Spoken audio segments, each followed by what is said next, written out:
भारत की हिस्ट्री एक ऐसा कॉम्प्लिकेटेड सब्जेक्ट रहा है कि जब भी इसको लेके बात होती है या तो अलग अलग किस्म की थ्योरीज आती रहती हैं या फिर बहुत सारी स्पेकुलेशन होती हैं।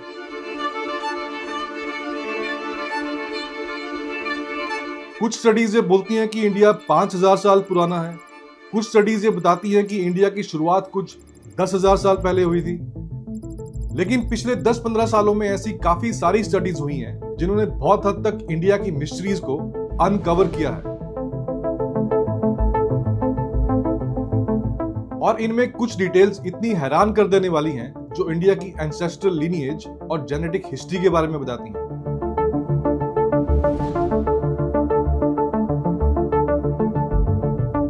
इस वीडियो में हम यही सारी डिटेल्स डिस्कस करेंगे।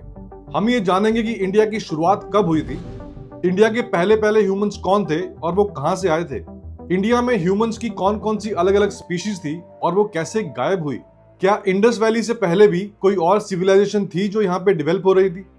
इंडिया की एंशिएंट ह्यूमन हिस्ट्री से लेकर मॉडर्न इंडिया का जेनेटिक एवोल्यूशन, ये सभी हम इस वीडियो में डिस्कस करेंगे।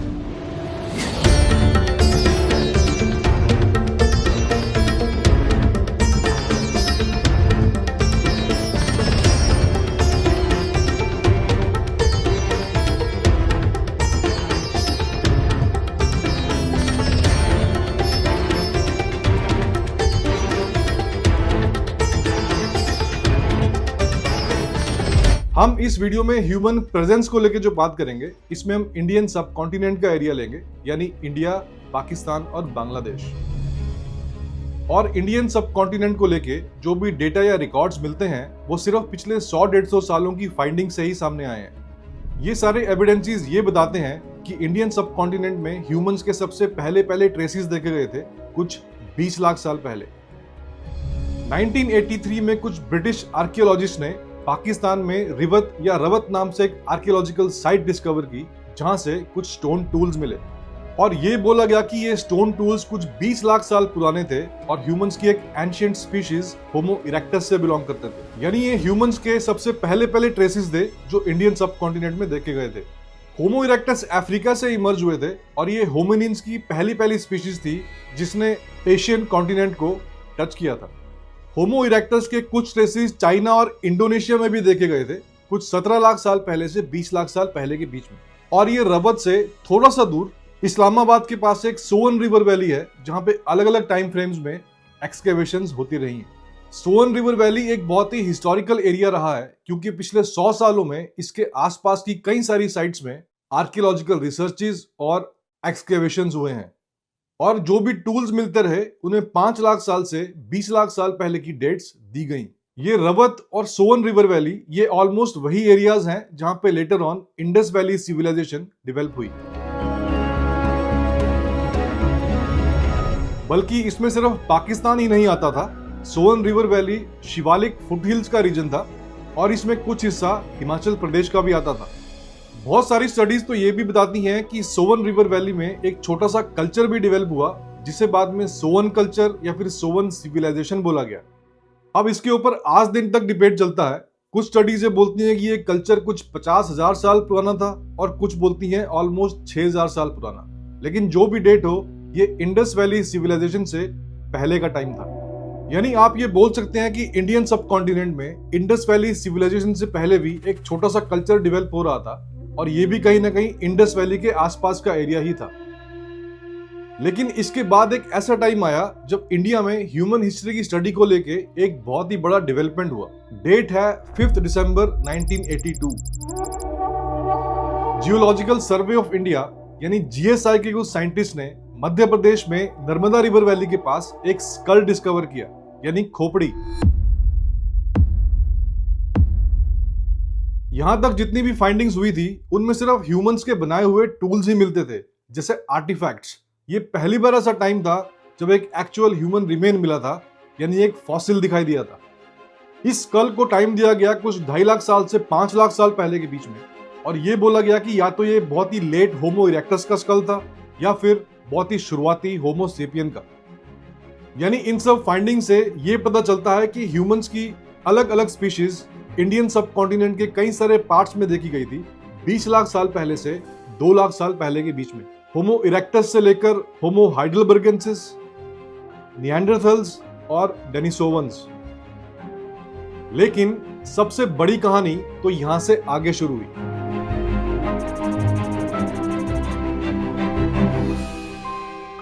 हमारी स्पीशीज को बोलते हैं होमो सेपियंस, जो इमर्ज हुई थी ईस्ट अफ्रीका में 2 लाख साल पहले।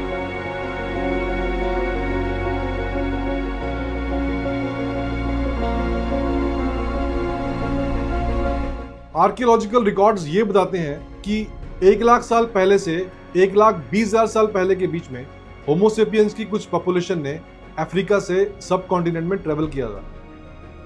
अब इस पॉपुलेशन के ज्यादा जीन्स नहीं देखे गए मॉडर्न इंडियंस में, हार्डली 1 से 2% होंगे, और इस वजह से ये इंडिया में कोई लीनिएज क्रिएट नहीं कर पाए। इसके बाद ऑलमोस्ट 74,000 साल पहले टोबा नाम से एक बहुत ही बड़ा वॉल्केनिक इरप्शन हुआ इंडोनेशिया में।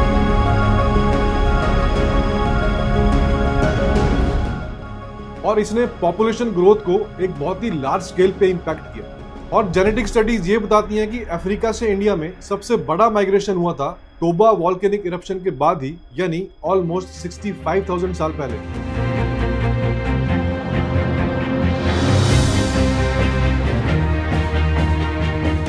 और ये जो मास माइग्रेशन हुआ था, इसके जीन्स आज के मॉडर्न इंडियंस में दिखते हैं। इस जेनेटिक कॉम्पोजिशन में और भी बहुत सारे नुआंसेस हैं और वो सारी डिटेल्स हम डिस्कस करेंगे, लेकिन उससे पहले इसका थोड़ा बैकग्राउंड समझना पड़ेगा।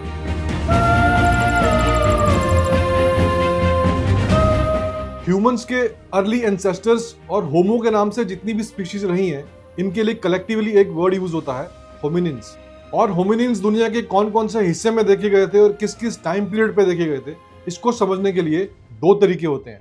एक तरीका तो ये है कि आर्कियोलॉजिकल साइट से जो फाइंडिंग्स मिलती हैं उनको रिसर्च करना, जैसे जहां जहां भी एंशिएंट ह्यूमंस के फॉसिल्स मिलेंगे या फिर कोई फिजिकल एविडेंस मिलेगा, उसको स्टडी करना। फॉसिल का मतलब होता है ह्यूमन रिमेन्स, जैसे दांत, स्कल या हड्डियां। और फिजिकल एविडेंस में कोई भी ऐसा आर्टिफैक्ट हो सकता है जो ह्यूमंस ने खुद से बनाया हो, जैसे टूल्स या वेपन्स। एक और तरीका होता है जेनेटिक स्टडीज या फिर डीएनए सीक्वेंसिंग करना। और पिछले 10-15 सालों में पॉपुलेशन जेनेटिक्स को लेकर दुनिया भर में बहुत सारा काम हो रहा है। अब 65,000 साल पहले जो ये अफ्रीका से साउथ एशिया में मास माइग्रेशन हुआ था, तो ऐसा नहीं था कि इसके बाद बिल्कुल इमीडिएटली होमो सेपियंस ने सब कॉन्टिनेंट में फैलना शुरू कर दिया था। रादर ये स्टेजेस में हुआ था और इसके बाद भी कई सारी वेव्स में माइग्रेशन चलता रहा। और आर्कियोलॉजिस्ट इसे कहते हैं इंडियन स्टेज्ड डिस्पर्सल, यानी ISD। ये स्टेजेस में इसलिए हुआ था क्योंकि जब होमो सेपियंस सब कॉन्टिनेंट पहुंचे थे, उस वक्त होमिनिन्स की कुछ और स्पीशीज भी यहाँ एग्जिस्ट करती थी। मोस्ट इंपॉर्टेंटली निएंडरथल्स, डेनिसोवंस और होमो फ्लोरसिएंसिस। धीरे धीरे होमो सेपियंस ने बाकी की स्पीशीज को एक्सटिंक्शन की तरफ धकेलना शुरू किया, जिससे इवेंचुअली सिर्फ होमो सेपियंस ही रह गए।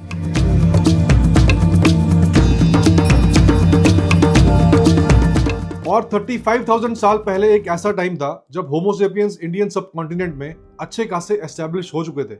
इनकी टेक्नोलॉजी भी काफी इंप्रूव हो गई थी और एक अच्छे खासे मॉडर्न टूल्स बना रहे थे। ये छोटे छोटे स्टोन टूल्स होते थे जिन्हें माइक्रोलिथ्स कहते हैं, और परहैप्स बाउल्स, स्पीयर्स और एरोज। यहाँ पे एक नोट करने वाली बात यह भी है कि चाहे जेनेटिक स्टडीज हो या फिर आर्कियोलॉजिकल फाइंडिंग्स हो, दोनों यही इंडिकेट करती हैं कि यूरोप में पहुंचने से पहले होमो सेपियंस इंडियन सब कॉन्टिनेंट पहुंचे थे।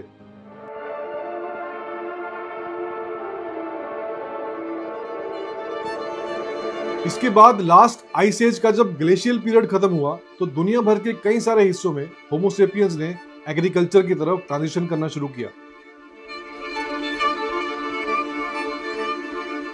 और यहीं से आगे इंडियन सब कॉन्टिनेंट में भी एग्रीकल्चर शुरू हुआ। काफी लंबे टाइम तक ये बोला गया कि सबसे पहला फार्मिंग विलेज पाकिस्तान के मेहरगढ़ में देखा गया था कुछ 9,000 साल पहले। लेकिन रिसेंट फाइंडिंग्स ने यह भी बताया कि हरियाणा में भी भिराना नाम से एक फार्मिंग विलेज था, या तो ये यही मेहरगढ़ के टाइम का था या फिर उससे भी थोड़ा पहले का था। वहीं साउथ इंडिया में एग्रीकल्चर थोड़ा लेट पहुंचा, ऑलमोस्ट 4600 साल पहले। और फिर यहीं से आगे स्टार्ट होती है इंडिया की स्टोरी ऑफ जेनेटिक्स।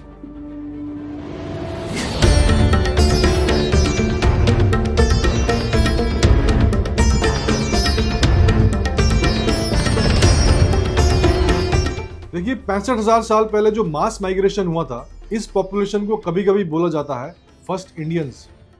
यानी ये आज के मॉडर्न इंडियंस का एक बेडरॉक था। और आज के मॉडर्न इंडियंस में 50 से 60% जेनेटिक्स इन्हीं फर्स्ट इंडियंस के ही हैं।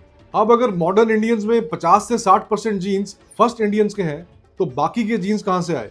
वेल, 2009 में एक स्टडी हुई थी जिसमें मॉडर्न इंडियंस की एंसेस्ट्री को मेजरली दो पार्ट्स में बांटा गया। एक ANI यानी एंसेस्ट्रल नॉर्थ इंडियंस, और दूसरा ASI एंसेस्ट्रल साउथ इंडियंस। अब ANI में लिए गए सेंट्रल एशियंस, मिडिल ईस्टर्न्स, कॉकेशियंस और यूरोपियंस।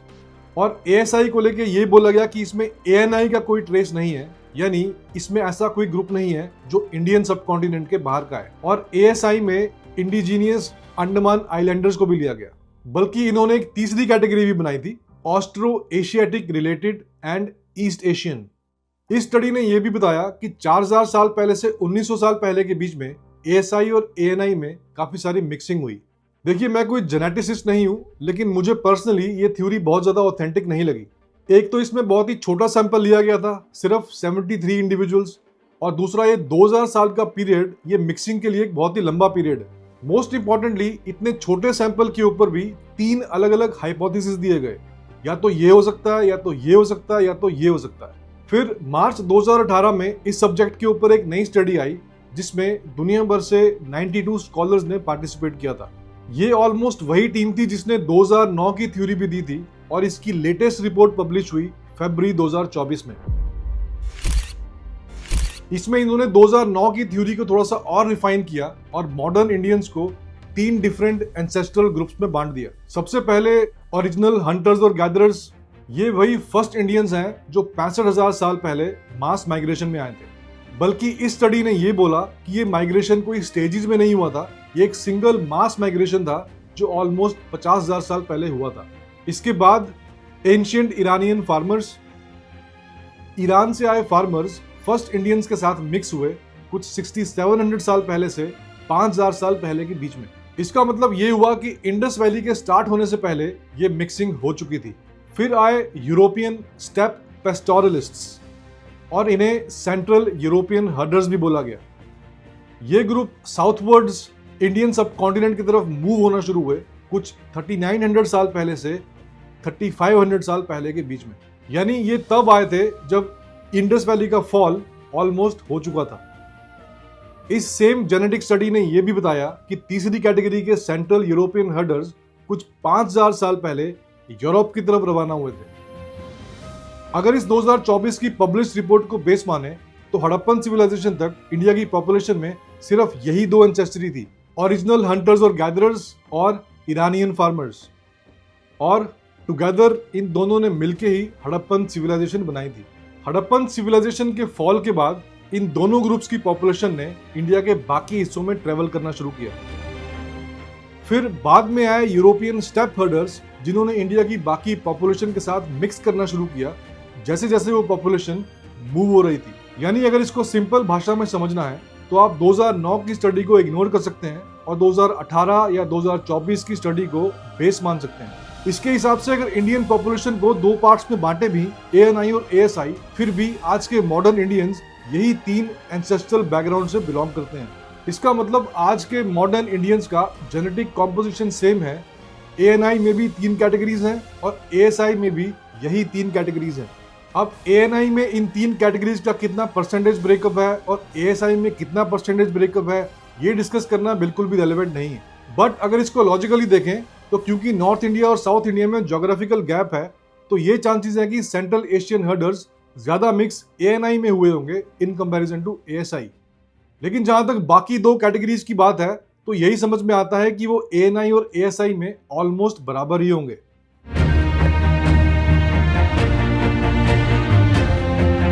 हमने यहाँ पे ANI और ASI के बारे में तो बात की, 3 डिफरेंट एंसेस्ट्रल बैकग्राउंड्स की भी बात की, लेकिन हमने अभी तक नॉर्थ ईस्ट की बात नहीं की।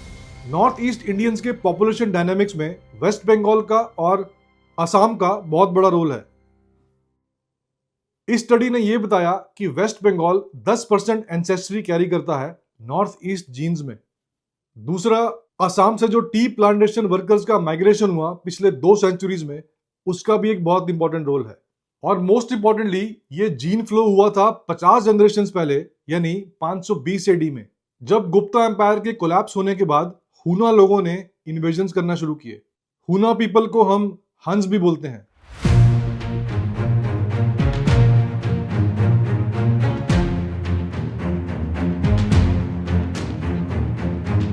ये सेम स्टडी में एक और स्पेसिफिक चीज हाईलाइट करने वाली ये है कि इन 3 कैटेगरीज में जो ईरानियन फार्मर्स वाली कैटेगरी थी, इसके ऊपर बहुत लंबे टाइम तक क्लैरिटी नहीं थी कि वो इंडिया में कैसे माइग्रेट हुए।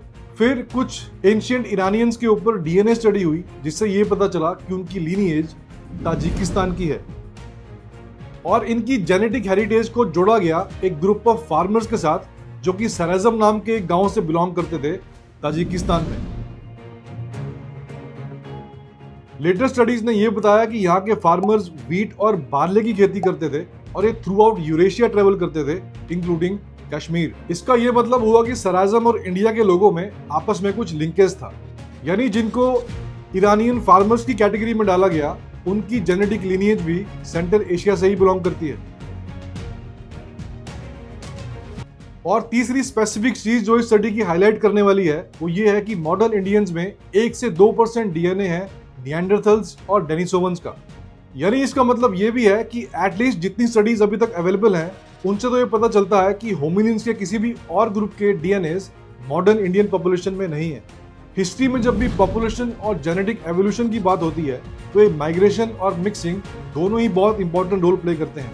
लेकिन प्रॉब्लम ये है कि जितनी भी स्टडीज होती हैं, ये एक बहुत ही छोटे से सैंपल की होती हैं और ये 100% सही पिक्चर नहीं दे सकती। फॉर एग्जाम्पल, आर्कियोलॉजिकल स्टडीज होती हैं बचे हुए सामान पे जो किसी साइट पे मिलते हैं, इसीलिए उन्हें रिमेन्स बोला जाता है। और जेनेटिक स्टडीज या फिर डीएनए सीक्वेंसिंग होता है एक बहुत ही छोटे से सैंपल के ऊपर। जैसे 2018 या 24 की जो स्टडी थी, इसमें कुल मिला के 2762 इंडिविजुअल्स के सैंपल लिए गए थे अक्रॉस 18 स्टेट्स। अब चाहे ये सैंपल्स अलग अलग कास्ट, रिलीजन या फिर लैंग्वेजेस के लिए गए हो, लेकिन आप सोचिए 140 करोड़ में सिर्फ 2762 सैंपल्स। लेकिन जितनी भी स्टडी है वो ये है और इसी को बेस मानना पड़ेगा। इनफैक्ट यहाँ पे अच्छी बात तो ये है कि हमारे जेनेटिसिस्ट और जितनी भी आर्कियोलॉजिकल टीम्स हैं, उन्होंने बहुत ही मेहनत की है और हमें एक बहुत ही अच्छी स्टडी दी। एटलीस्ट लोग अब ये स्पेकुलेट नहीं करेंगे कि इंडिया का एंसेस्ट्रल बैकग्राउंड ऐसा है या ऐसा है। सो अगर इस वीडियो को हम एक क्विक रिकैप करें, तो इंडियन सबकॉन्टिनेंट में होमिनिन्स के सबसे पहले ट्रेसेस देखे गए थे कुछ 20 लाख साल पहले। हड़प्पन सिविलाइजेशन से पहले स्वानियन नाम से भी एक छोटा सा कल्चर इंडिया में एग्जिस्ट करता था। पिछले 20 लाख साल से 2 लाख साल पहले के बीच में इंडियन सबकॉन्टिनेंट में होमिनिन्स की अलग अलग स्पीशीज के ट्रेसेस देखे गए कई सारी जगहों पे। मॉडर्न इंडियंस की 50 से 60% लीनिएज है फर्स्ट इंडियन से, जो अफ्रीका से इंडियन सबकॉन्टिनेंट में आए थे कुछ 50 से 65,000 साल पहले के बीच में। और इन टोटल चाहे ANI हो या फिर ASI हो, modern Indians in 3 ancestral background से बिलोंग करते हैं। ये वीडियो देखने के लिए बहुत बहुत शुक्रिया। मैं आपसे मिलूंगा अगले वीडियो में।